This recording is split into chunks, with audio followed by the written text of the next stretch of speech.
This is NHTV2, North Haven Government Television, a service of North Haven Community Television. The following program is brought to you through the support of the Town of North Haven.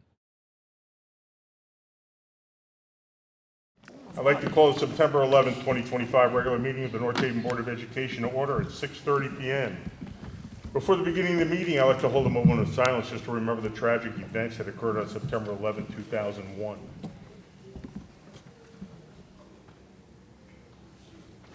Thank you very much. May I have a motion to approve the May 8, 2025 Board of Education regular meeting minutes? I'll make a motion. Can I get a second? Second. Any discussion? All in favor? Aye. Opposed? So moved. Student rep report. Our student rep isn't here. So we are going to move into public comment for non-agenda items. If anybody has a comment they'd like to make, please step up to the mic, give me your name and address, and have at it. Yeah?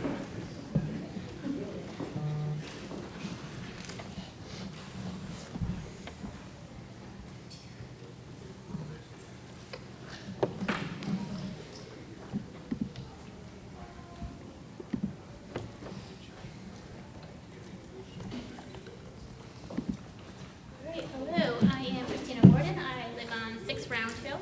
I am the PTA president of Bridge Road, and I just had a concern that was brought to me today, and I wanted to inform everybody if you didn't know that the new bus company is charging nearly double what our previous bus company is charging for field trips. These are like the teacher field trips that they take at school. So the PTA helps cover a portion of field trips. We cover about $20 per student. We just got a quote for a field trip in October, and they quoted us $471 for one bus. That's going to take this class's budget completely, and then field trips, of course, they cost money, so they would like to go to the Science Museum, and they charge like $10, $15 per student. So it either would come out of the cost of having to charge per parent or per student for the parents to pay for now. Just to give you a little back of what last year was, me and Randy, the secretary, looked back, and 2 buses that a class or 3 classrooms took to the same place cost about $300 for 2. So this is one bus costing us $471, and first it was very hard for Randy to even get someone to answer her with a quote. She said she had to do a lot of callbacks to even get a quote. And then they now say they charge by hour instead of travel distance. So we figured it out. It's about $120 per hour. So the bus has to stay there, obviously. So say the average is a 4-hour field trip. That's if they're going somewhere close. If they're going somewhere to Hartford, to the Science Center, with travel, it's gonna be even more. They offered us that they can fit 72 students on one bus, and that's 3 to a seat. Now, my child's a 4th grader. I don't want 3 4th graders in one seat. I just feel that's unsafe. But to cut costs, that's what we were offered. So I just wanted to let everyone know that that is becoming an issue for just some classes want to go to the apple orchard. Those trips are going to cost $500. So it's just not going to be possible for these students to take as many field trips as they did last year because of these current prices. I don't know if there's anything you can do, if we could talk to them. The PTA is trying to do the best they can, but actually the PTA is not even allowed to pay for bus companies, so we will pay for the field trip part of it, and the parents have to pick up the bus portion of it. So that was just one thing. I just have one other thing that I was a little saddened to hear that the budget with the budget cuts, the libraries got their books taken away. So Mr. Mayo, our librarian, who's wonderful, has no budget for ordering books this year. So that's just a little bit disheartening. That's my speech. Thank you. Thank you. Is there anybody else like to speak today? Yeah?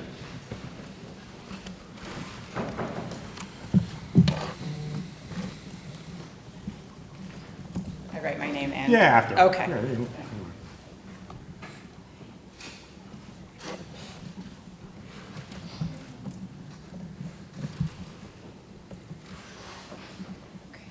My name is Eileen Flanagan. I live at 70 Round Hill Road. I'm a parent of a 4th grader at Ridge Road. And I just wanted to share my experience with the bus transportation and problems my family and neighbors experienced during the first week of school. I live less than 1 mile from Ridge Road School.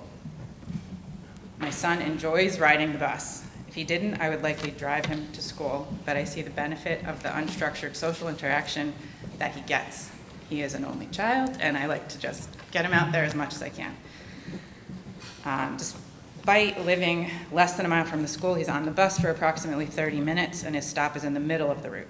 Some kids who live less than a mile from the school are on the bus for at least 45 to 60 minutes. Again, he enjoys riding the bus. His route is called Orange Bus, and during the first week of school, I know that this route caused many headaches for parents, our principal, school staff, Mr. Stirk, DATCO, and probably others. I looked back at communication from the district and found Mr. Strickland's letter about transportation, which was dated August 12th. Near the end of it, there is a request for families to be patient in the first and second week of school as drivers, quote, fine-tune their pickup and drop-off windows. I was fully prepared to allow for fine-tuning. Last year with M&J, the bus was very late on the first day and the bus driver was all turned around. Our neighborhood has roads that curve and change names without great signage. I was ready to be very forgiving and was hopeful about a new bus company. On the first day of school, the bus came approximately 40 minutes late. On the second day, it was 30 minutes late, and the driver was different from the first day. The third day, the bus was less late, but it was another new driver. The app that was described in the district's letter was not showing any information other than a stated pickup and drop-off time. There was nothing in real time. And the app did not account for early dismissal days on the first and second days of school when my son arrived after 2 p.m. from a 1 p.m. dismissal. There were text chains and in-person conversations amongst parents and neighbors who were angry, worried, frustrated, concerned, and that continued throughout the first week. Parents had to get to work. Kids, especially kindergartners, would miss important welcome information in their classrooms. Teachers would have to go over multiple things to orient the students as they arrived. Parents wondered, including me, if I should just drive my kid to school, or would that confuse further things for the driver the next day if my kid wasn't outside my house. Since the route confused drivers last year, I'm assuming that DATCO just tried to retrofit the old route for what happened this year and included new kindergartners and new bus riders. I request that the route get reevaluated before the next school year. I know that it has to change every year because of the students that come in and out of each school. In the near future, please have DATCO establish a backup driver for our route. Require that this person become familiar with the route and any stops that cause confusion by riding along a few times. If there is a scheduled absence for a driver, please have the substitute driver go for a trial run before the regular driver's day off. I also wish parents had known who to contact on that first day and afterwards. It becomes very confusing whether we call school, and school might tell us to contact DATCO, and I think everybody was sort of, I don't know, there was a lot of anxiety going on that day. But even during that first week, it was challenging when school staff told us to contact DATCO, and then DATCO was inundated and didn't always get back to you. So I just wanted to make the board aware of this incident. I'm not sure how the communication goes from our school administration. I know Mr. Stirk and Mr. McLaughlin were outside school one day to make sure that the buses arrived, which I greatly appreciate. But it definitely requires more than fine-tuning. How's the second week been? Was it a little better? We really like Mr. Alex, the driver. He's a very cheerful, kind man, I will say. So That's good. yes, things have worked out. Okay. So yes, but I I know just that the first week was hectic. exactly. You know, there was a lot going on, new routes, new drivers, new bus company. You know, I wish it was flawless. It was difficult, but Yeah. as long as it's trending in the right direction, as far as your question about communication, if you have any question about the bus company or anything about it at any time, please direct your call right to the school administration. Mr. Stirk Okay, Or Ridge Stirk Road Road. or the district? Mr. or- Mack, or Mr. Mr. Scott. Mack. or Miss Scott, either one. Or Okay. Mr. Stirk. You can call me, that's fine. Or But Direct They'll line. know the Don't worry routes about it. better at Ridge. Okay, I will get back to you, but Mr. Mack has a quicker line to get there. He knows the routes, he knows when there's sub-drivers. He's out there more, even with Mr. Stoneha there as well. Sure. Like, it's a good tag team. I, of course, will help, but I'm probably not as quick as at the building. Sure, okay. I just wanted to make And they you all should have a aware. quicker line to DACO. Do you know how to Get get, back to do you know how to get a hold of Mr. Mack? I do. Okay. Yes, he is responsive, thank you. All right, very good. Thank you. Yes, thanks a lot. Thank you. Anybody else? Yeah?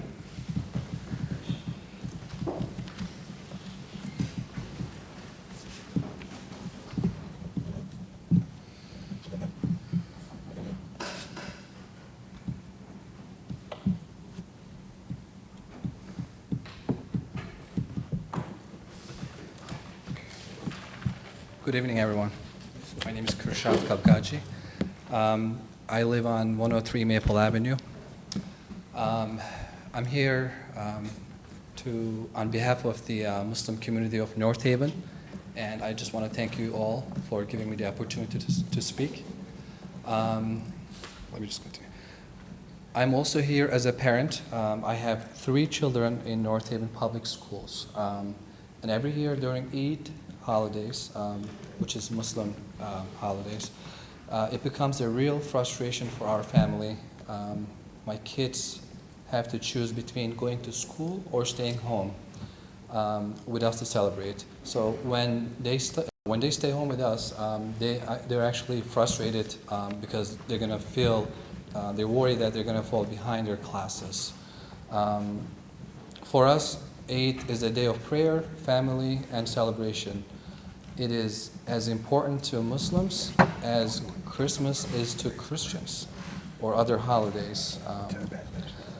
I would like my children and all Muslim children in North Haven to be able to enjoy their holiday fully without guilt, without stress, and with the same recognition and respect as other faith traditions. I have 3 children in North Haven Public Schools. So that's, since we first shared this concern with friends, neighbors, and other members of the community, we have received strong support. We have received over 100 letters, and I actually emailed the copies of those letters to Mr. Stewart and all the other board members back in June, I believe. So this shows that the call for inclusion is not just from Muslim families, but it is supported by the wider North Haven community. We also want to point out that we are not asking North Haven to do something new or unusual. Many other towns in Connecticut, like including Amity, Milford, New Haven, Bridgeport, I believe Hartford, there's many other, Waterbury, many other towns in Connecticut have already chosen to recognize Eid as a school holiday. We believe North Haven should join them in this step toward fairness and inclusion. This is not about special treatment. It's about giving Muslim children the same sense of belonging and recognition as their classmates. I hope as you consider future school calendars, you will recognize Eid as a holiday so that Muslim students and families in North Haven can celebrate with peace of mind. I just want to thank you all for listening and thank you so much for all your hard work and dedication for all of our children. Thank you. Thank you. Just so you know, like I know we talked before, calendar comes up, this year's calendar is already obviously completed, so next year's will be up for discussion. The days of Eid, we know they change. Yes. They're not like Thanksgiving is always Yep. that third Thursday, whatever. But the days that we have school on Eid are days of, there's no testing, there's no quizzes. We make sure that those days are put aside so that we don't run into that issue. So we have that now, and we'll look at it in the future. We'll see. I can't make any promises. Days are tight to keep adding extra days. It's difficult, maybe not impossible, I don't know. but we will look at it in the future. Okay, so And it's in, what I understand for this year, So- you will make sure that there will be no tests or quizzes, like. Right, on those days, there are no those days. tests. Okay. No doubt. Thank you, I appreciate that. Yeah, no problem. Thanks so much. And when was the decision making for the for next year's calendar again? March. 2026 to Yeah, 2027? like April. March. March, April. March, April. March is the discussion, April's the vote. Okay, got it, thank you. Anybody else? Okay, seeing none, move on to the consent agenda. I'd like to announce the retirement of Eileen Florio, literacy interventionist from Green Acres. Laura Gilson, literacy interventionist from Ridge Road. Stephen Bevins, business teacher, North Haven High School. Glenn Fiorentino, plumber, building and grounds. Diana Bogart, paraeducator, Green Acres. The resignation of Thomas Bushnell, assistant principal at North Haven High School. Valerie Fortney, chemistry teacher, North Haven High School. Margaret Morazzini, Spanish teacher, North Haven High School. Nathaniel Hill, biology teacher, North Haven High School. Katie Moore, mathematics teacher, North Haven High School. Julia Carice, fifth grade teacher, Monteluise. And Krista Kendraowski, third grade teacher at Clintonville. May I have a motion to approve the consent agenda? I'll make a motion. I get a second? Second. All in favor? Aye. Opposed? So moved.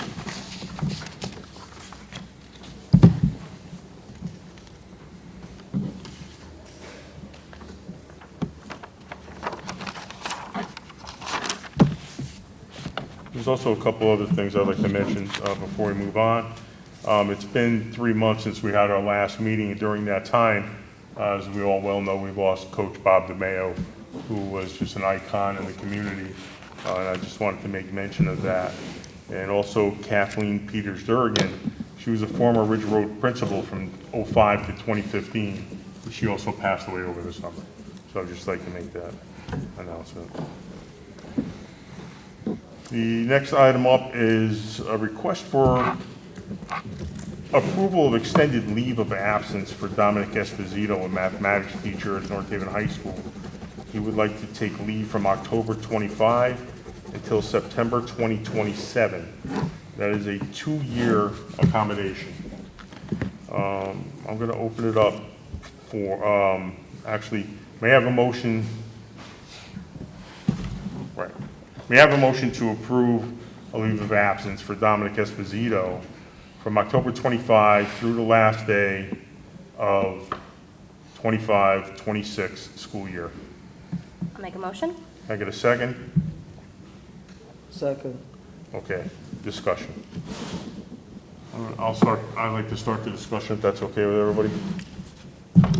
So, Mr. Esposito would like a leave of absence for 2 years, which is fine. He can ask for any length of time he would like to. The problem that I have with 2 years is that you're going to ask a teacher to take a temporary position for 2 years, which is difficult at best. 1 year is difficult if you know you're going to take a spot and not get asked back potentially, let alone 2 years.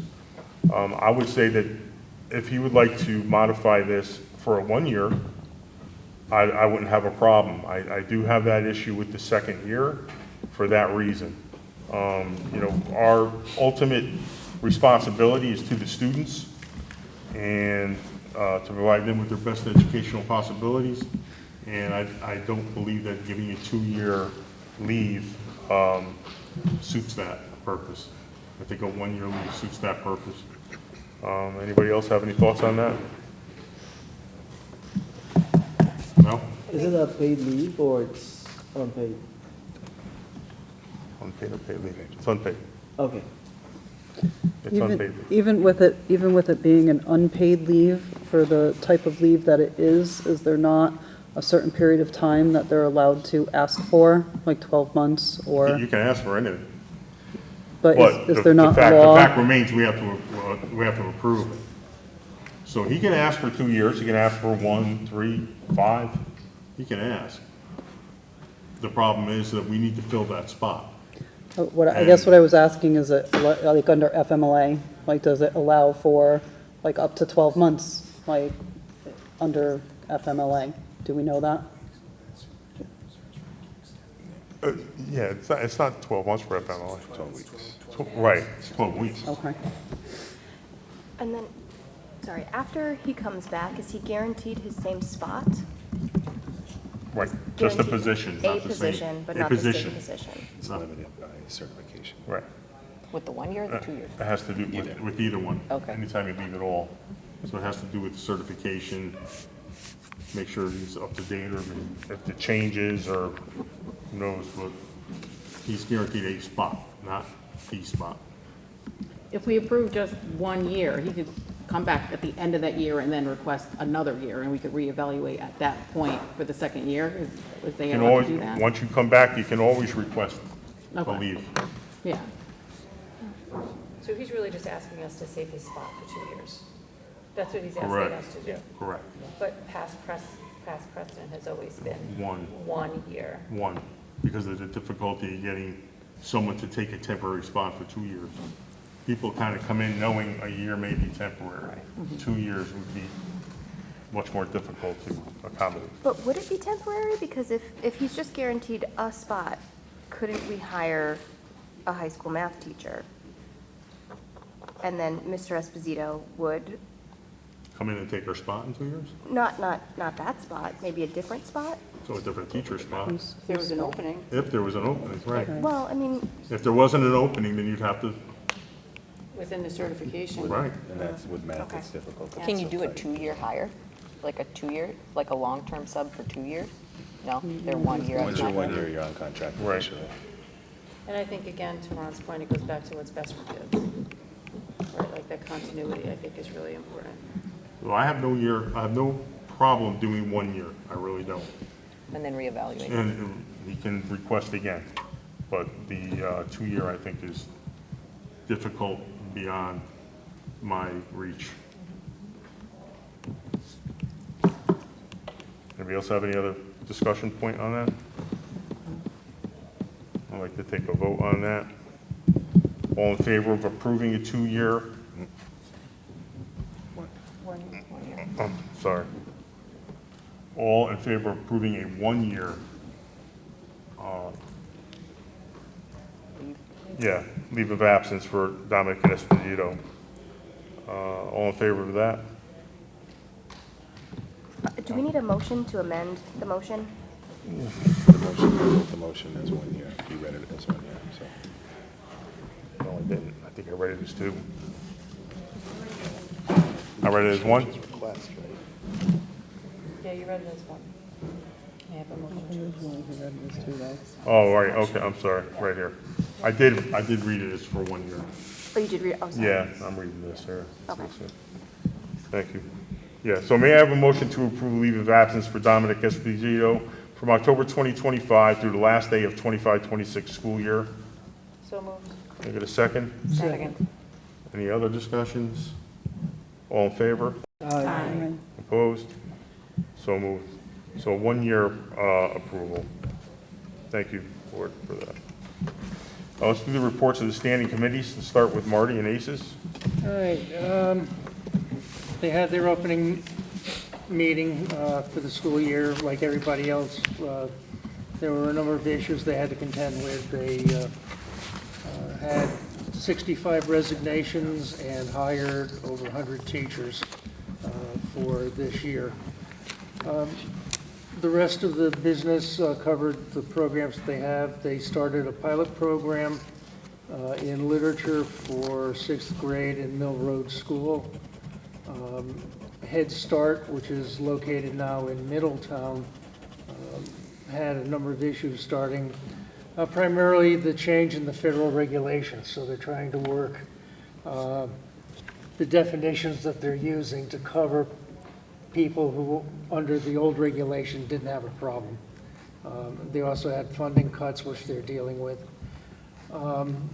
They got a Moody's rating. Moody's, for those people who aren't familiar with it, is a monetary rating system to help get loans and other things. Their rating is now a AA-3 rating, which is quite good. Their ongoing projects, Wintergreen School is just about done. ECA has had a number of repairs, roof, stairs, and other things.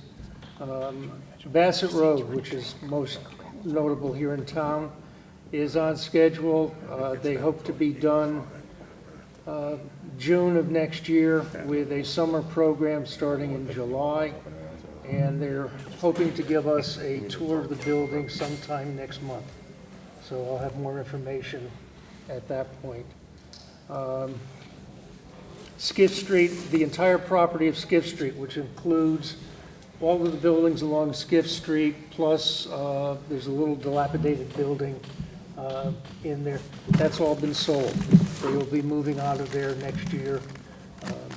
And their main office is now located at James Street in New Haven. Let's see. And they will potentially be looking for a new director come next year. That's it. Thank you, Marty. Any questions for Marty? Okay, moving on to curriculum instruction and planning. We met twice, once in August, and then we met also this evening before the board meeting. In the August 21st meeting, we approved 3 new clubs for the high school: Morgan's Message, the Forensics Club, and the Gravity Water Club. That Gravity Water is approved pending an advisor. And then, like I said, we met this evening. It was another club approval, this time at the high school for a STEM club. And there were some discussions on professional learning updates and science of reading that Mrs. McKenna is going to talk about in her report. What was that one club you said? Which one? Gravity Water. Yeah, what is that? It is, Gravity Water is a nonprofit organization, and they, their mission is to basically provide drinking water to schools in remote areas that don't otherwise have potable water. Oh, awesome.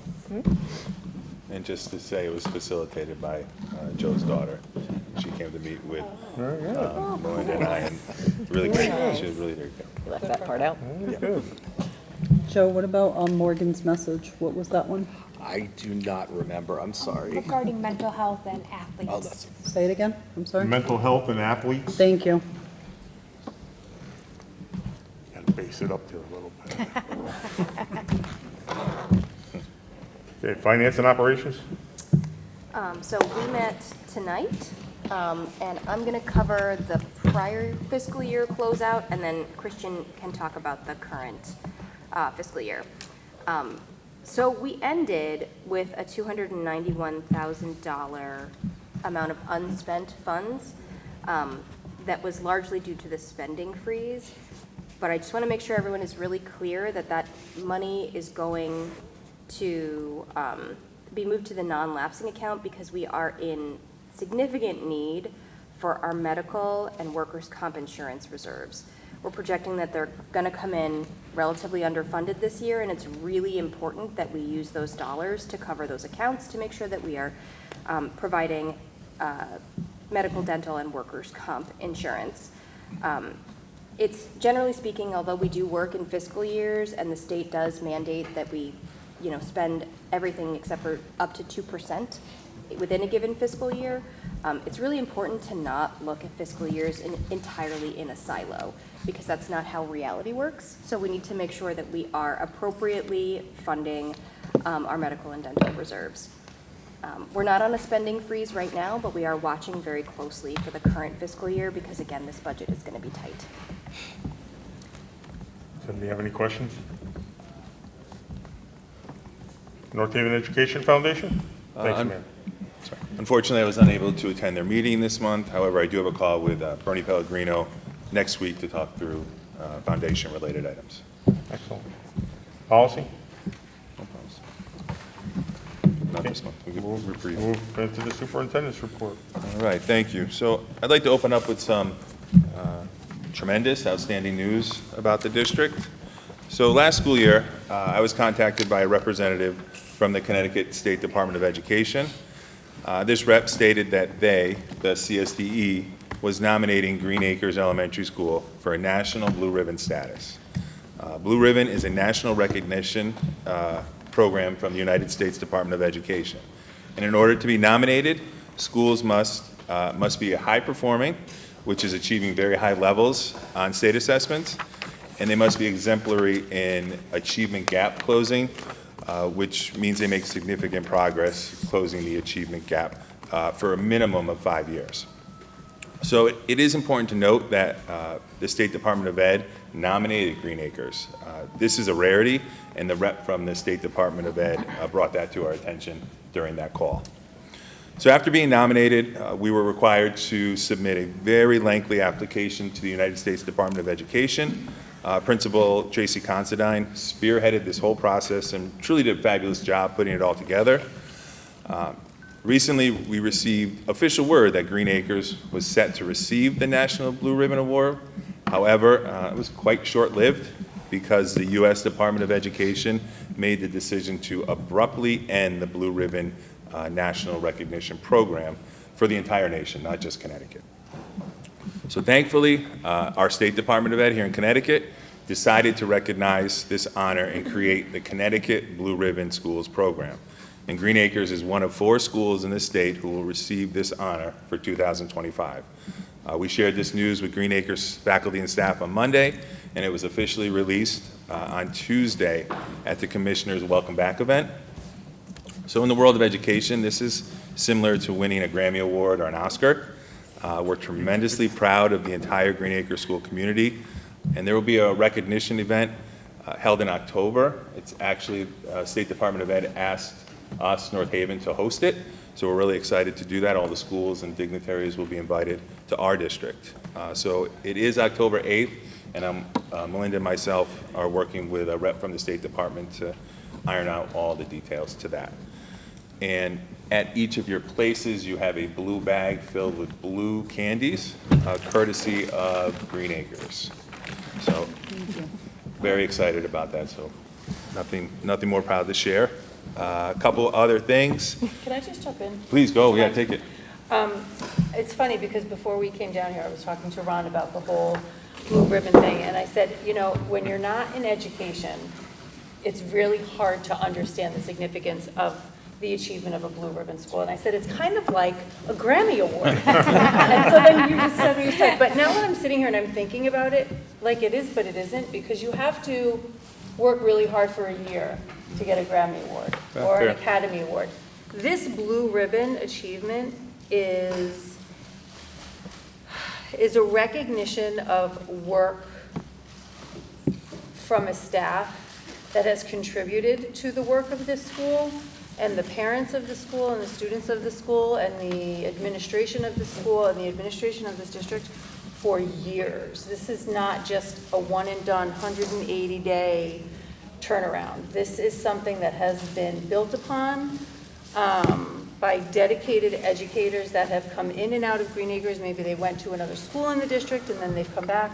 They've supported, they've built upon the curriculum and the teaching strategies and the programs, and it really is just such a huge accomplishment for anyone that has ever contributed, whether they ever worked in Green Acres or just contributed to a program at Green Acres. So I really do hope that even if you're not in education, if you really don't understand the significance of this, that you do take a few minutes to read up on it a little bit. Don't just take our word. This is really a tremendous achievement, and we should be unbelievably proud of every single person that has had a piece of this this reward. So thank you so much for everybody that took part in this. It really was outstanding. Absolutely. Outstanding. We give them a round of applause.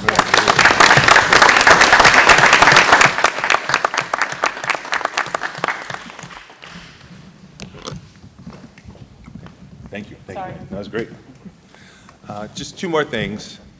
I want to talk a little bit about an organization called In a Heartbeat. So a few weeks ago, Eleni brought an initiative called In a Heartbeat to our attention. This organization is a cardiac screening program designed to help benefit death from sudden cardiac arrest by helping detect potential heart disease in children, teens, and young adults. So with Eleni's guidance, we're working with a gentleman named Mike, I'm going to butcher his last name. Papali, thank you. He's the president and CEO of In a Heartbeat, and we're going to bring a cardiac screening event to North Haven for our students, including our student athletes. It'll be held on the middle and high school campus sometime in November. Steve is working on a lot of the logistics of that, so there'll be much more information forthcoming. Eleni, did I miss anything with that? Nope, and it's for all school ages. So it's not just for high school, it's not just for the high school athletes, it's for elementary school all the way through the high school, for the whole North Haven community. Really great, so thank you, Eleni, for Yeah, that. thanks, Eleni. And just in closing, this year I'll be hosting an intern from Central Connecticut State University's Superintendent Certification Program. It's a lot of words. Her name is Dr. Evelyn Yaka, have I said that correctly? She's sitting right there. Evelyn's a principal at Truman School in New Haven, and she'll be joining me at different events throughout the year. So I just wanted to introduce her to all of you, as you may be seeing her at meetings and events. So there's Evelyn's out there. That's awesome. That concludes my report. Thank you. Anybody have any questions for Patrick? Okay, Melinda, Assistant Superintendent. All right. Welcome back, everybody. Our professional development days were a wonderful way to settle back in and share new learning and updates. All teachers received professional development for technology topics during these days. As part of the elementary PD, teachers had their choice of tutorials from Canva, Gemini AI, or Bright Arrow communication tools. Middle and high school sessions focused on the topic of AI and AI teacher tools, with the high school participating in a one-year pilot of Magic School AI. Magic School is a privacy-compliant, education-purpose suite of tools for teachers. Additionally, we worked on data, curriculum, and assessment district-wide. This year, the district intends to convene an AI panel to review the use of AI as part of our students' futures and align a path of curriculum to meet the needs in this ever-changing world. We are currently determining interest and scheduling for a panel of stakeholders to gather input and help us move this work forward. Jen Kay is leading this work and has been integral in continuing to find the best ways to bring technology into teaching and learning. We are so grateful for her. She's amazing. This year, the district has also partnered with TNTP, which is the New Teacher Project, and the State of Connecticut Department of Education to assist with our Science of Reading implementation and the adoption of high-quality instructional materials. Our work with them is helping us move forward the right to read legislation and will help us facilitate strategic planning, instructional coherence between the grades, instructional leadership, and data-informed coaching. We will utilize instructional walkthrough tools and deepen our collective understanding of bookworms and UFly. Lastly, the district coordinators have worked over the spring and summer to post units of study and topics covered across the curriculum on our district website. Books read as part of the core curriculum are also posted under language arts and each of the elementary grade levels. The majority of our classes, although there are a few elective areas which are still in the process of revision, are up and posted.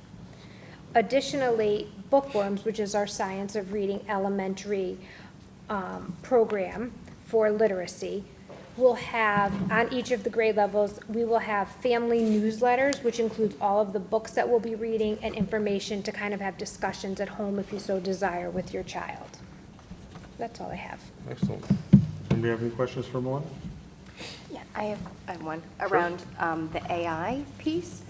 So when you are talking about teacher tools for AI, are they teacher tools to help teachers understand how humans and AI can work together, or are they tools for teachers to suss out if AI is being used to generate responses and papers? Good question. In our initial work and the professional learning that Jen K led with the teachers at the start of the school year. It was helping them to learn about tools that can assist them in their instruction. So it's really a teacher resource at this point. We do have some mechanisms to kind of double check work. We've always had that in terms of putting student writing in and seeing if there's some plagiarism or such. But part of our task force or our discovery group around how to best use AI with our students is part of the work that will be ongoing with stakeholders throughout the course of this school year. So as an example, we might encourage teachers to use AI to alleviate cognitive burden or to do some administrative tasks that may or may not necessarily add value directly to the students. So it's to supplement teachers, certainly not to replace anyone. Absolutely, correct. And Thanks. really, the goal is to help them become comfortable with what's out there. And Jen has done an amazing job of trying to bring the tools that she thinks are most appropriate, useful, and best for our district. Thank you. You're welcome. Thank you. Director of Student Services report. Thank you. Good evening. Welcome back, everyone. I hope you had a wonderful summer and an opportunity to enjoy. I have a few items to bring forward this evening from the summertime and also the start of the new school year. First, I would like to thank Lauren Vivenzio, Director of Extended School Year Program, or ESY, for all her commitment and support in creating an exemplary ESY program for over 100 students. Additionally, I would like to thank all the special education teachers, PPS staff, para-educators, custodians, grounds crew, and building administrators for their continued collaboration and supports to ensure we provide the most high-quality programming for our students. We received feedback on how successful the program ran with fidelity. Thank you to all of our students and families in partnership to bring this program to fruition.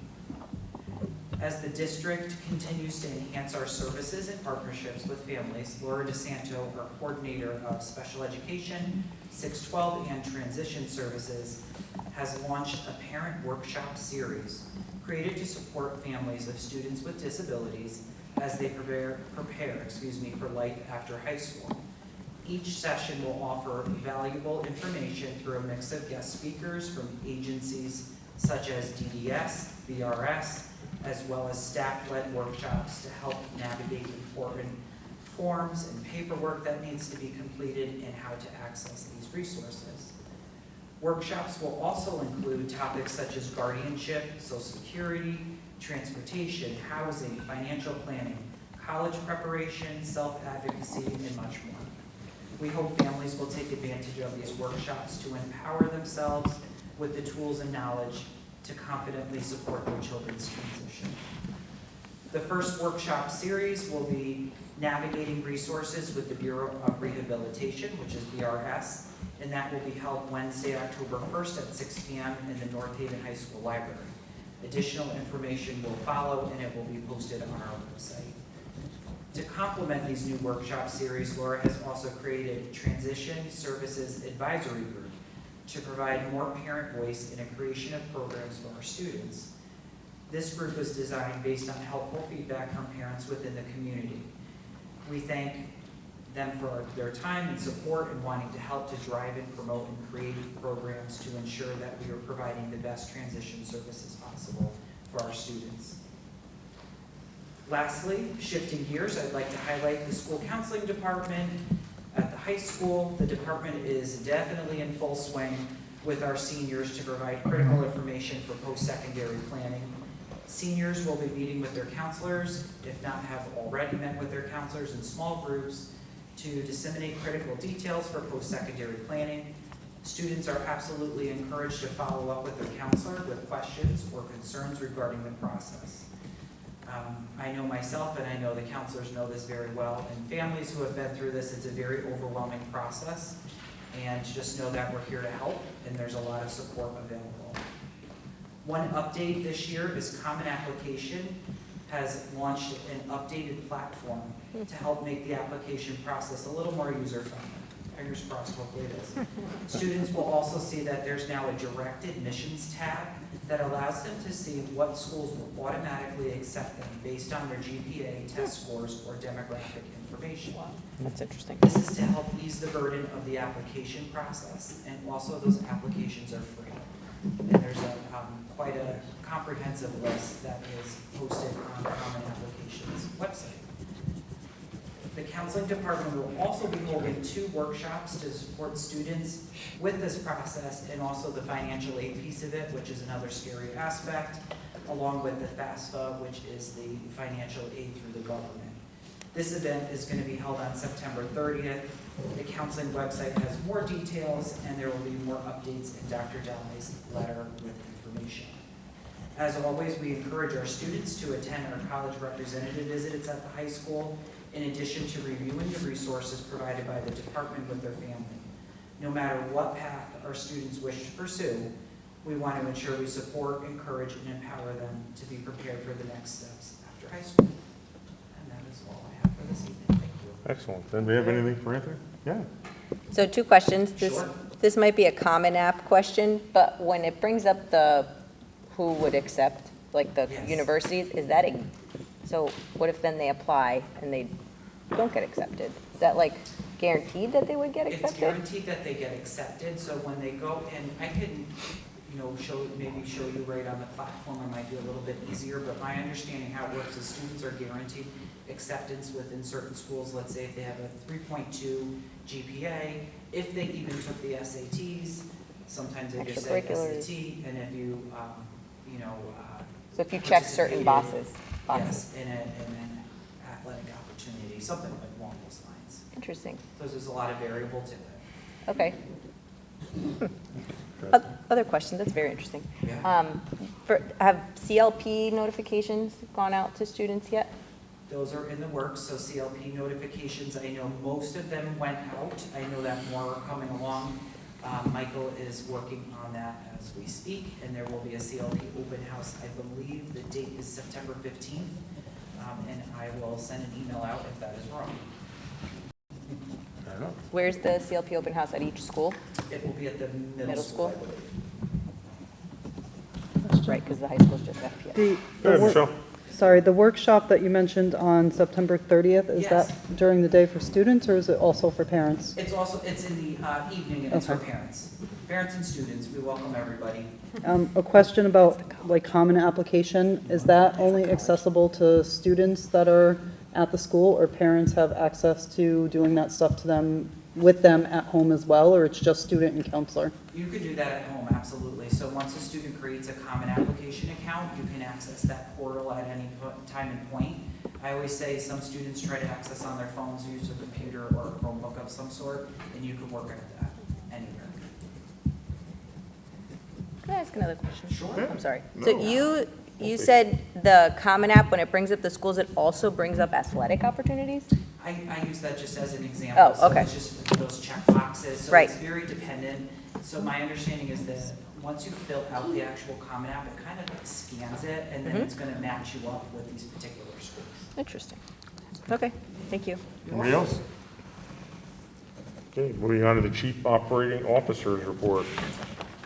Good evening, everyone. It's good to see everyone again. We're just going to pick up right where Amanda left off with her particular report. As she spoke about with the close of the previous fiscal year, we are looking at unutilized funds totaling $291,262.95. So this evening, I will need to respectfully ask for the Board of Education's approval to move that into our non-lapsing account. In terms of the current fiscal year, we're really in its infancy right now, but in your packet, you do have your financial reports for both the months of July and August. Right now, things are just moving along as they should in terms of our expenses, so nothing as of yet alarming. So we're optimistic about our start here at the second week of September. One thing I would like to point out in our monthly reports, our finance manager Howard Wardlow and I, the budget transfer report, we've shifted how that looks a little bit in your report, and so on a monthly basis, opposed to just asking for approval on budget transfers across object code lines, We're just going to be seeking your approval on all budget transfers on that report, just so that you're fully aware of how money's being transferred. There weren't really any substantial budget transfers, other than some minor ones we had to make to tweak some budget lines through July and August for this month's report, but it is submitted respectfully for the Board of Education's approval this evening.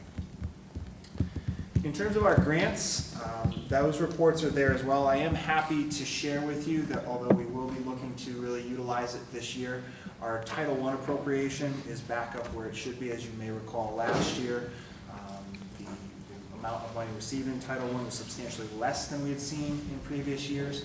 And so we're back up to where we were about 2 to 3 years ago in our Title I appropriations, which we are happy about. As I mentioned before, we will be looking to utilize some of that. Sorry, Melinda.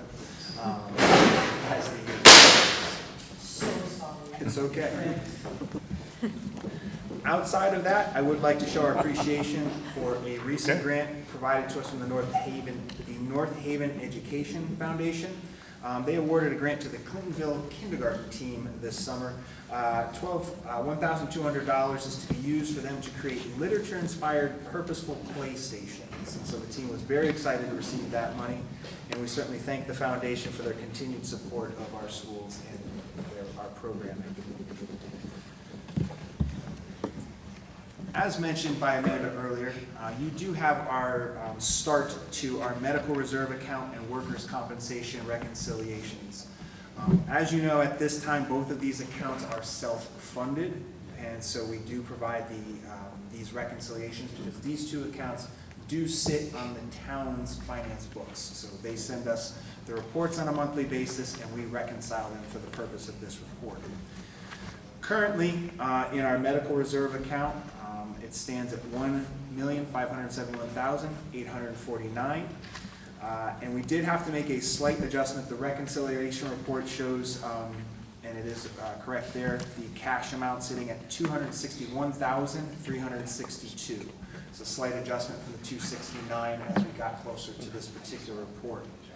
I would like to be transparent with the board that we are watching both of these accounts very closely as we go through the year. As you recall, 2 years ago, we did make a reduction on the medical and dental reserve, and last year was a very difficult year for claims across the 12-month period, as well as workers' compensation reserve, which has gone down, and we will continue to watch those accounts very carefully as the year progresses. As you heard earlier, and I would like to speak to, we began our relationship with DATCO Transportation this summer. They officially took over on July 1 as the primary transportation vendor for North Haven Public Schools. The service began with the provision of our transportation services during our ESY program. We found them to be highly responsive and collaborative throughout the summer. As we would expect, there were some bumps and obstacles that we had to get through, but we found them to be incredibly responsive and adapting to when we called them when issues arose to address or correct them as quickly as possible. With the beginning of the school year, DATCO has admittedly experienced its difficulties as they work to improve their performance on a daily basis. They have taken ownership of these issues and have continued to work to be responsive to our feedback, as well as the feedback that has been expressed to us by our school community, either coming directly from us from our principals or directly to us at central office. I'm afraid I continue to wear out my welcome there, but they welcome me to the bus yard on a daily basis. I am on the phone with them almost multiple times a day, looking to specifically address concerns that are brought, as well as support them in understanding our community and our community's needs. You do have the transportation report that was prepared by Mr. Paul DeMeo, who is here with us this evening, as well as Steve Shaughnessy, and of course Kyle Vivo, representatives from DATCO. They have been working along with us, as well as their tech and support teams, to address these needs, as well as the infrastructure as they get the bus yard fully functional located in Giles Avenue. But I would like to pause because they were kind enough to come this evening and said they'd be willing to respond to any questions that board members may have in regards to transportation. So with the board chair and the board's approval. Thanks, Amanda. Amanda? Thanks. I have a question about the app. Thank you for coming tonight, gentlemen. Appreciate you being here. Is the app a DATCO proprietary app, or is it hosted by a third-party vendor?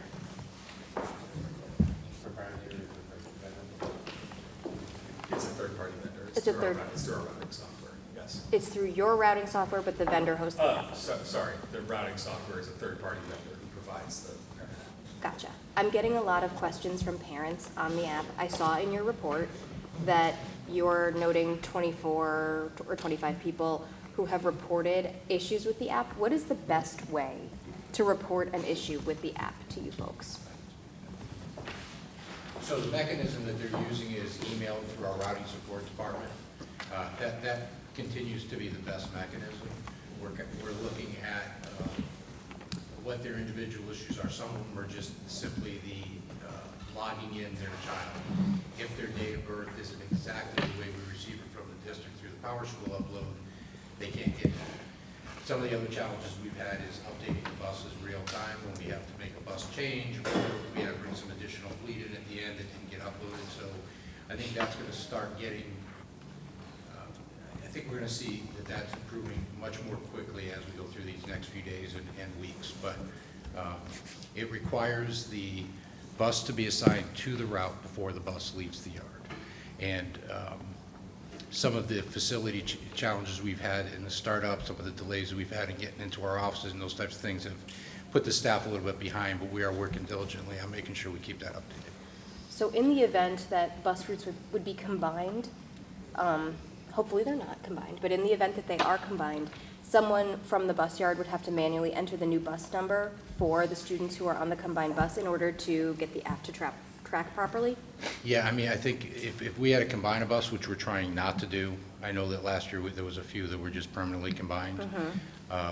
There have been some instances where we've had call-outs and we've had to combine them last minute and work with the district. The route that gets combined in would not be visible to that person. So that's why it's so important that we are staffed on a daily basis, the buses are running correctly and like that, unless I'm misspeaking, I believe. Yeah. I appreciate the rigor that you put into the transportation report that we got. We have gotten transportation reports previously, and this one was considerably more substantive. I think you'll find that North Haven has relatively high standards from a bus perspective. So I'm glad we're seeing progress, but I want to make sure that folks who, like myself, who have children who are riding your buses, know exactly what to do when there's an issue with the bus or when there's an issue with the app. So as of right now, we are contacting our neighborhood school administrator. If you have an issue with the app, you can email, right? Email DATCO. Yes. And if there's an issue with the bus route, we're going to talk to our neighborhood school administrator. Is that correct? Yeah? That's the place to start, yes. Okay. Thank you for the progress that has been made. I like to see progress. Perfection is not necessarily the expectation, although it's always the goal. And we do have high standards here. So I would love to see no combined buses. I'd love to see shorter bus rides for kiddos too. Absolutely. Anybody else? Yep. Okay. Hi. So in regards to combined buses, my son happens to be on a bus that has been combined numerous times over the past week. The app was not working in the beginning. I opened the app today and I was happy to see that there was a bus going around on the app, but it was not the bus that he was on, so it was on the other side of town. So I'm guessing from what you just described, maybe the driver got to a different bus than what they're normally on, and so that one was tracked to the other side of town. I've been staying pretty close to the daily operation. I did not, I was not aware that we combined one this afternoon. However, It was this morning. It's been about the past week of mornings, and it's one that was permanently combined for a long time. Which one, just so I know? Pink and white Monowese. Pink and white, Yeah. So my question regarding that, though, is I understand if there's a last minute call out and there needs to be an adjustment that's made. But because of the combining of the route, then lots of stops are later than what they're normally going to be. But I've gotten no notification. Is there a way for parents to get some sort of notification that that's happening, and then they can, either decide to drive their student to school or make alternate plans if they need someone to be at their house? How would that happen in the event that you are combining a route? I'm still relatively new to DACO and not familiar entirely with the product. What I can tell you is, does it have the ability for us to send messages out?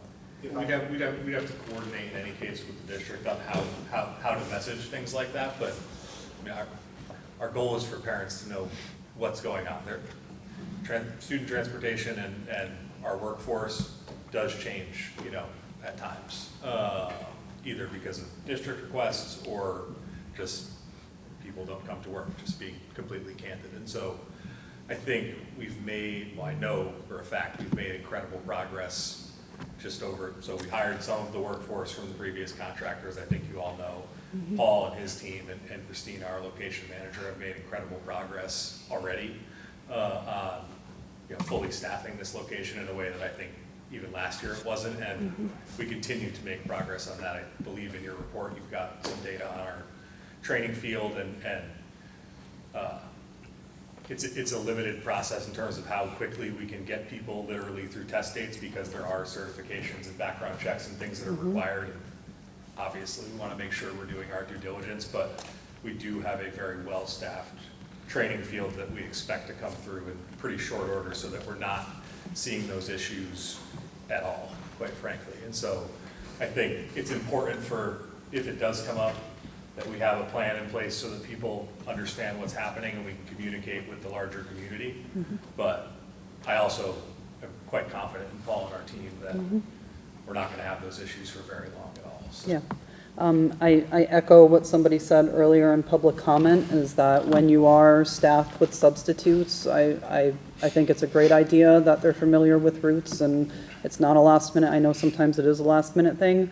I was also wondering too, in the event of combined buses, and I guess I'm selfishly asking this, is there any way that there can be some sort of rotation so that it's not always the same go-to bus route that's getting combined? So I'll be completely candid in my answer. Our goal needs to be to not getting to combining buses, period, because the reality of when you are forced to do that out of necessity to get everybody to school is that the safest and most effective thing to do is to combine them, you know, based on a plan, and not necessarily try to rotate it. It's just the honest answer. I could give you a different answer, but we really need to be striving to make sure that if we do have people out of work, that we have spare drivers who are, and when we do have spare drivers, we strive to have them be familiar with as many of the routes as possible, or just in general be people who are most familiar with the town. They may not know every single stop on every single bus route, but they could pick up a route sheet and be able to adapt and jump in. That's what we're striving for with our spares, to make sure that they're ready to perform whatever they need to. So all of that said, I'd like to end on a positive, is that I do also love the report. I think that the report was great. There was a lot of information in it. I love that even though there have been some bumps along the way, that you have accepted responsibility for that, and there is a plan in place for what's happening and improvements that are coming. Everyone knows that in any transition like this, that there's going to be, you know, some bumps along the way.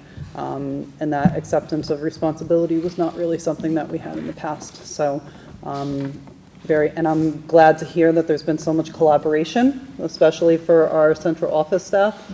You know, I'm glad that everyone's happy in that sense. And overall, I've heard that things have been mostly great. So glad to hear it. So thank you. Thank you for your dedication and trying to be the best that you can be for our students. Anybody else? Just one quick question. Most of my questions have already been answered, so thank you for that. I also have had a good experience so far with my son, and I do appreciate the report. It is a very nice report. The only question I had, and I think it was also mentioned in the public comment, is the first week of school there were some early dismissals for the school, but if you open up the app, it said that school is getting out like at 2 p.m. So, or for my kid's school, 2 p.m. So I understand that, like for me, I know the calendar and stuff like that, but my concern was just confusing parents that maybe you're just using the app as like a what time will my kid get home, kid shows up too early or too late, you know. Was that just kind of like a first week of school? I'll fall on the sword personally in front of everybody and say, Yeah. I did not realize that the first 2 days were half day until we already got going. There is a way for us to, in advance, bring back by minute. So if it's 120 minutes earlier or whatever, and everything gets adjusted. Yeah. So I No, and I really appreciate the transparency. We could accommodate it going forward. So going forward, yeah, so that was just like a fluke for the first week, which is Yeah, fine. The first yeah. week's always a hectic one. I appreciate that. So in the future, it would be updated for this calendar. And then what about like, even if we have a last minute one. yeah, like a snow delay or something would be updated that, okay. All right. And our team is aware, I'm sorry. I was just gonna say, so school transportation has largely been a pen and paper industry for, you guys have been doing it a long time. And we're actively taking strides, so we don't control, in terms of developing it, all of the technology and software that we use, but we do have some in-house technology that we're trying to use to essentially better inform all of the systems that we're doing from a dispatching perspective. Right now, because we have a GPS system and a routing system, which is tied to a parent app, as well as a dispatching system for charters, we're actively working to tie all of those things together so that our operations staff can have a single source of truth instead of the way that, frankly, the best case for any bus operator right now is remembering to update it in every single place. And so, I think that's something that's a reasonable near-term goal for us so that we can have the expectation of our local staff that they update it in that single source of truth, and then, everything flows from there. And then with the school calendar and those perspectives, that we're adjusting the things that we need to make sure that information flows the way that it can. Yeah, that's great, thank you. Yep. Anybody else? Gentlemen, thank you very much. Appreciate it. Appreciate it. Thank you all. And We'll hang Christian, out. Patrick, and Anthony, you guys have been amazing to work with, and I appreciate that. Thank you. Thank you. We do appreciate the opportunity, and you are always welcome. I just have two pieces remaining of my report, short and sweet.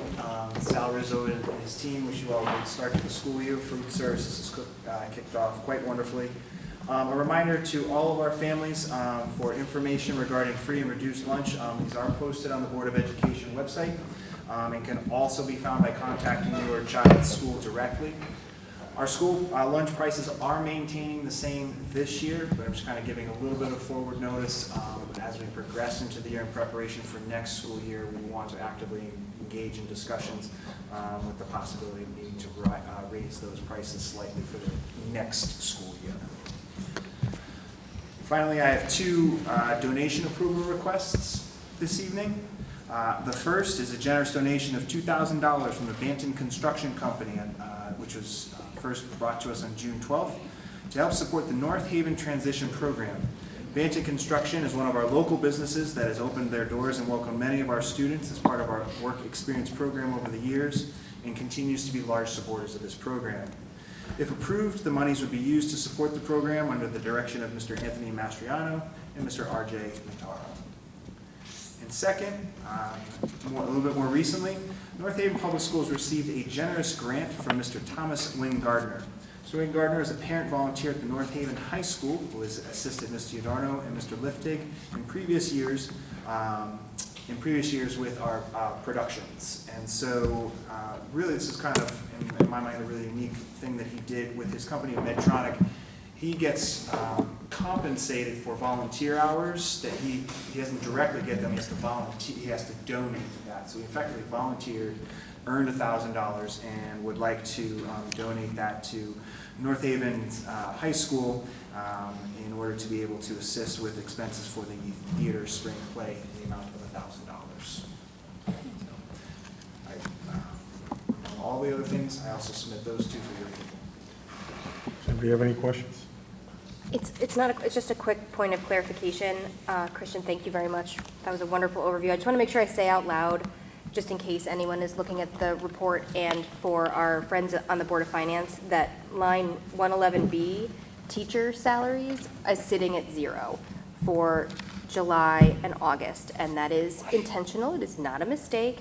It is because teachers are paid out of the prior fiscal year for July and August.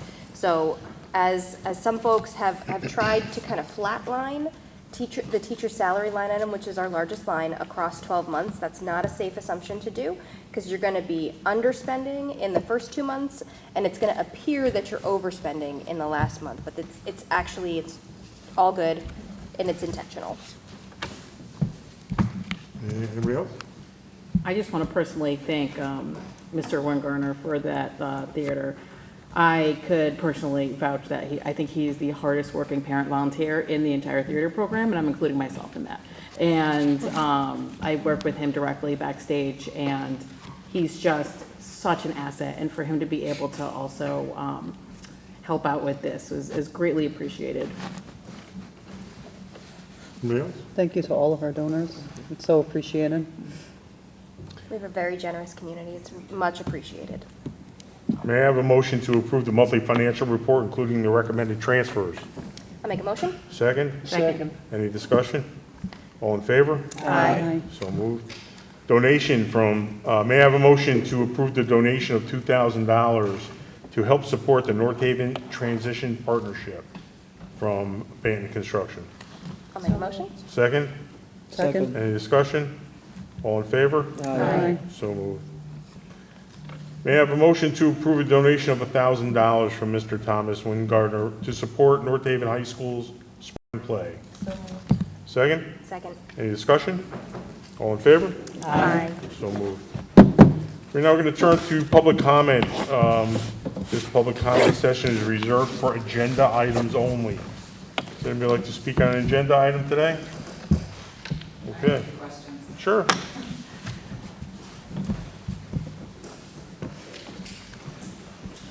Eileen Flanagan, 70 Round Hill Road.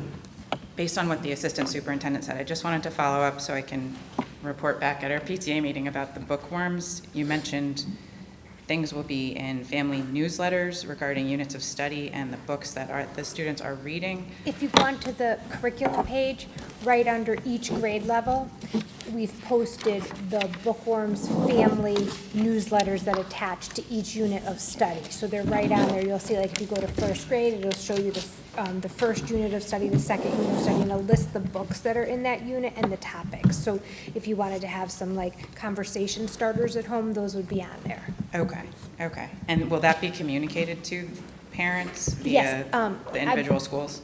Actually, I believe at open house, they have a slide great. about that, Okay. yes. Okay. I also had a transportation question.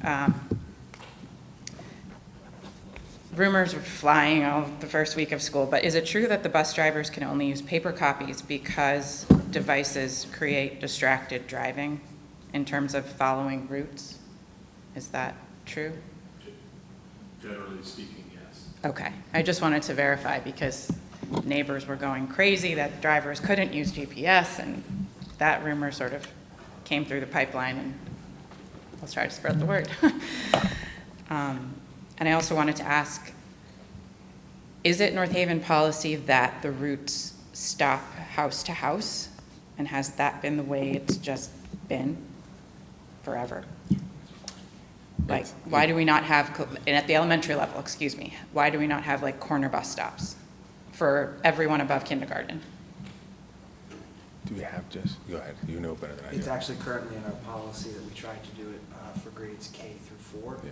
And so it's been a long-standing practice for a while within North Haven that we actually apply that K to 5 with door stops whenever possible. And is it because of the lack of sidewalks or? Safety. Yeah, it's a safety and convenience issue for the parent. Okay. And I live on a students, road that looks like a lollipop with a stick at the top and the bottom. From the top to the bottom, the bus stops 8 times. So I just want to express that it's That's what that. it's that's a not gonna difficult change. situation. So That's yeah. not going to change in the foreseeable future. Okay. There's no sidewalks on Round Hill, I know. so that's why. It's a whole safety thing in that neighborhood. Okay. Yeah. Okay. And then there was one more thing I was going to ask, and I lost it. One other thing, I can mention this to the DATCO gentleman, but corner houses also seem to be causing problems on the bus route because driveways may not be on the side of, or on a street where that actual street address is. So I can discuss that with him. Okay. But thank you. Well, for thank answering you. the questions. Thank you for coming. Anybody else? Okay, we're going to be moving into executive session. So By all technicality, the meeting is over as far as the public is concerned, other than adjournment. I appreciate everybody for coming. Anybody know the date of the next meeting? Remember, oh, is it in there? Oh. Nope. October 9th. Second Thursday in November. How's that? May I have a motion to enter into executive session to,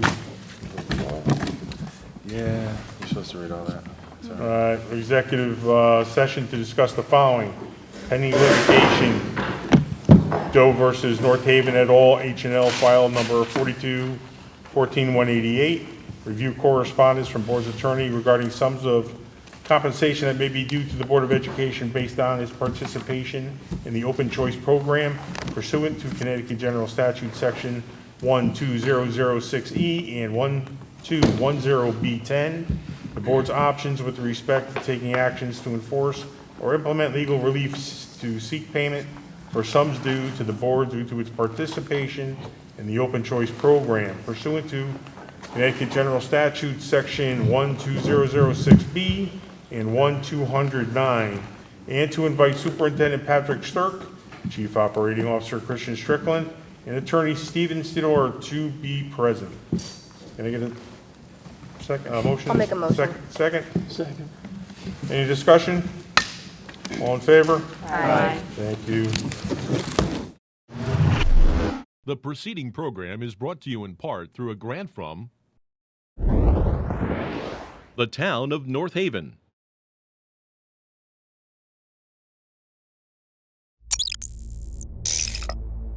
Watch town meetings or other videos on demand at nhtv.com.